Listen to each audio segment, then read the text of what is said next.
Welcome পিকনা বাজার। আমরা আসছি পিকনা বাজারে জিলাপি খাওয়ার জন্য। বাইরে আমাদের সামনেই টাটকা জিলাপি ভাজে। এই যে আমরা জিলাপি খাবো এখন। আর অনেক সুন্দর জিলাপি ভাজে। একটা জিলাপির দাম হয় 20 টাকা পিস, আর অনেক মোটা হয়।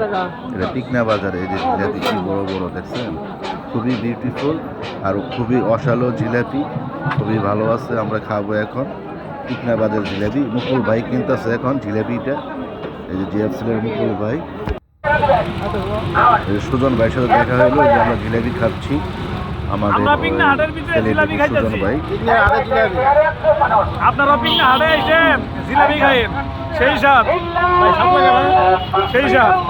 জিল্লা তকবীর কইতাছে শব্দ খালি দিছে। জিল্লা তকবীর এই যে এটা 100 টাকা 100 টাকা। বিল্লাহি তাকবীর, আল্লাহু আকবার চলতেছে। জিল্লা তকবীর 100 টাকা। মারহাবা মারহাবা। ওইদের কারণে আপনারা